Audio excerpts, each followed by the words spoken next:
Hello Rajkot, this is me RJ Chandni અને આજે આપણી સાથે છે અશ્વિનભાઈ ગોહેલ કે જે ઇન્ડિયા રિનલ ફાઉન્ડેશનમાં છેલ્લા 5 વર્ષથી કામ કરે છે. હેલો સર, તમારું ખૂબ ખૂબ સ્વાગત છે. Thank you.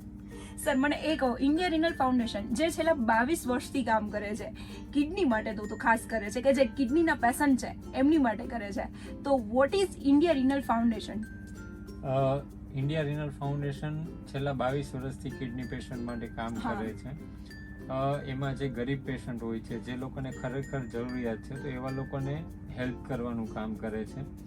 શરૂઆત ઇન્ડિયા રિનલ ફાઉન્ડેશનની એવી રીતે થઈ હતી કે અમારા ચીનુભાઈ શાહ એમણે કરેલી હતી સંસ્થાની શરૂઆત. એમના કઝિન બ્રધર જે હતા, તો એમની કિડનીની પ્રોબ્લેમ હતી. તો કિડનીની પ્રોબ્લેમ થયા પછી એમની ડેથ થઈ ગઈ બંનેની. તો ત્યારબાદ એ લોકોએ એવો સર્વે કર્યો અને વિચાર્યું એ લોકોએ કે આપણે તો પૈસા છે, બધી ફેસિલિટી છે, છતાં પણ આપણે ના બચાવી શકતા. તો એવા ઘણા બધા ગરીબ લોકો હોય છે કે જેમની પાસે ના તો પૈસા હોતા કે નથી કિડની વિશેનું એટલું નોલેજ હોતું. તો એ વિચારથી એ લોકોએ સંસ્થાની શરૂઆત કરી છે. આ ઇન્ડિયા રિનલ ફાઉન્ડેશન છે એ બીજી કઈ એક્ટિવિટીઝ કરે છે?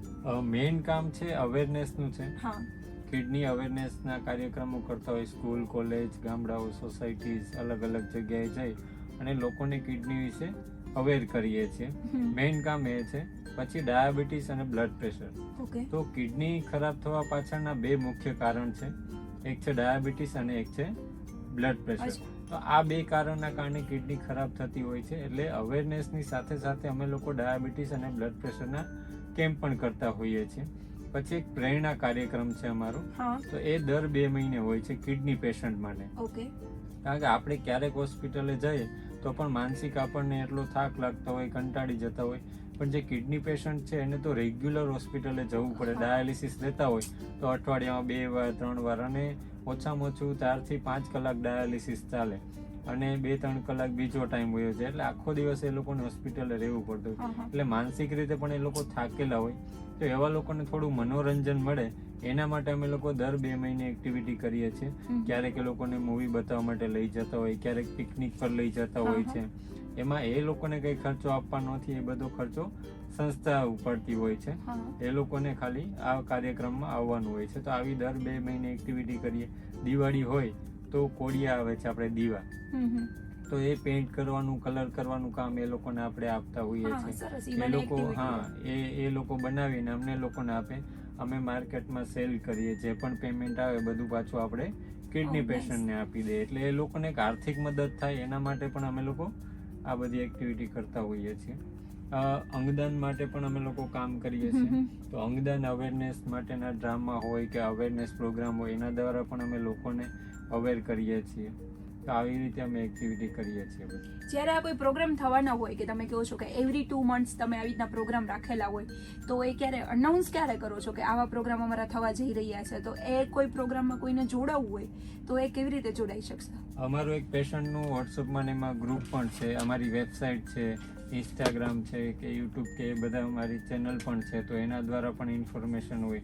અથવા તો અમારો એક ગ્રુપ છે, બરાબર, તો એમાં પણ જે કિડની પેશન્ટ હોય જોડાઈ શકે. અને અમે હોસ્પિટલ જેટલા પણ ડાયાલિસિસ સેન્ટર છે તો બધી જગ્યાએ જઈ અમે ઇન્વિટેશન આપતા હોય બધા પેશન્ટને. ત્યાં ટેકનિશિયન હોય તો એ લોકોને અમે ઇન્ફોર્મેશન આપી દઈએ. તો એ ટેકનિશિયન બધા પેશન્ટ સુધી ઇન્ફોર્મેશન પહોંચાડી દે છે. તો એવી રીતે પેશન્ટ જોડાઈ શકે. આ તમે જે કીધું કે આ પ્રેરણા કાર્યક્રમ છે, એ પ્રેરણા કાર્યક્રમ શું છે એક્ઝેક્ટલી? પ્રેરણા કાર્યક્રમ એ છે કે જે કિડની પેશન્ટ છે, એક તો એ લોકોનું પુનઃવસન થાય કે એ લોકોને થોડું મનોરંજન મળે, એ લોકો આનંદ કરી શકે. આપણે લોકો તો હેલ્ધી છીએ એટલે ગમે ત્યાં મનોરંજન કરી શકે. ઘણા બધા પેશન્ટ એવા હોય કે એની આર્થિક સ્થિતિ સારી ન હોય, કન્ડિશન સારી ન હોય, તો એ લોકોને થોડું એક તો નોલેજ પણ મળે અને એક આનંદ મળે. તો એના માટે એક્ટિવિટી અમે લોકો કરીએ છીએ. તો આ પ્રેરણા કાર્ય, મનોરંજનના કાર્યક્રમો કરીએ. પછી ડોક્ટર્સને પણ બોલાવતા હોય, બધા પેશન્ટને બોલાવી અને સારા નેફ્રોલોજીસ્ટ હોય એ લોકોને બોલાવતા હોય અને એના દ્વારા પણ અમે પેશન્ટને માર્ગદર્શન આપતા હોય છે.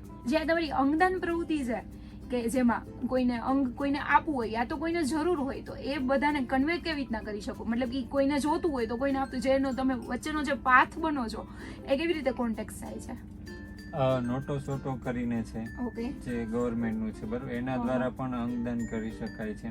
અમે લોકો ઇન્ફોર્મેશન આપીએ, માની લો કોઈ કાર્યક્રમમાં છે તો કોઈ પૂછે તો અમે એક ફોર્મ આવે એનું, એ ફોર્મ ભરીને આપીએ અને એક લાસ્ટમાં છેલ્લે અમે એને કાર્ડ આપીએ, એટલે કાર્ડ એમની પાસે રાખવાનું હોય, એટલે ભવિષ્યમાં ક્યારે એવું Yes, so that તો તમે હા contact થાય કરી તો એ શકો. લોકો કોન્ટેક્ટ કરી શકે એવી રીતે.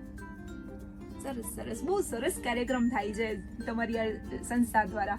તમારી આ સંસ્થામાં બીજી કઈ એક્ટિવિટીઝ થાય છે?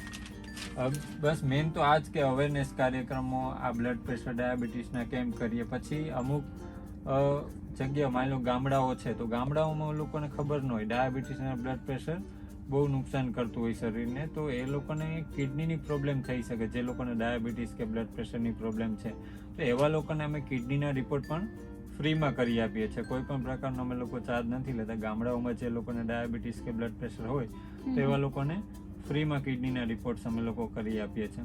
અને રિપોર્ટ્સ થયા પછી પણ અમે એ લોકોનું ફોલોઅપ લઈએ છીએ. કોઈને પ્રોબ્લેમ્સ આવે તો એ લોકો સાથે વાત કરી અને ડોક્ટર સુધી એ લોકોને પહોંચાડવાનું કામ અમે લોકો કરીએ છીએ. બરાબર. ડાયાલિસિસ કરવાનું હોય છે, આઈ ગેસ ડાયાલિસિસનું તો કોસ્ટ બહુ વધુ થતી હોય છે. જે આર્થિક જેની સારી ન હોય આર્થિક સ્થિતિ, તો એ લોકો માટે તમે કેવી રીતે હેલ્પ કરી શકો છો? અમે એમાં અમુક ટકા એ લોકોને હેલ્પ કરીએ છીએ, અમુક પર્સન્ટેજ. માની લો કે અત્યારે તો બધું ફ્રી જ થાય છે, મા કાર્ડ છે કે આયુષ્માન કાર્ડ છે તો એમાં ફ્રી જ મા થાય છે. કાર્ડ અને આયુષ્માન કાર્ડમાં તમારે ડાયાલિસિસ ફ્રી થાય છે? હા, ફ્રી થાય છે. પણ માની લો કે અમુક શરૂઆતનો સ્ટેજ હોય કિડનીનું, કે જે લોકો ડાયાલિસિસ નથી લેતા અથવા તો જે કિડની ટ્રાન્સપ્લાન્ટ પેશન્ટ છે, તો એવા લોકોને અમે મદદ કરીએ છીએ દવાઓમાં. માની લો કે 10,000નો ખર્ચો આવતો હોય તો અમુક ટકા અમે એ લોકોને હેલ્પ કરીએ. કારણ કે કિડની ટ્રાન્સપ્લાન્ટ કર્યા પછી પણ દર મહિને દવાઓ લેવી પડતી હોય ને એ દવાઓ 8 થી 10,000ની થાય દર મહિને. તો એમાં અમુક ટકા અમે લોકો હેલ્પ કરીએ. અત્યારે 250 પેશન્ટ અમે લોકોએ દત્તક લીધેલા છે, જેને દર મહિને અમે લોકો હેલ્પ કરીએ છીએ. અને શરૂઆતના સ્ટેજમાં જો કિડનીની પ્રોબ્લેમ હોય તો એવા લોકોને પણ દવાઓની જરૂર પડતી હોય, 4,000 5,000ની દર મહિને દવાઓ થતી હોય, તો એમાં પણ અમે લોકો હેલ્પ કરીએ છીએ લોકો. બહુ સરસ કામ કરો છો તમે. Thank you.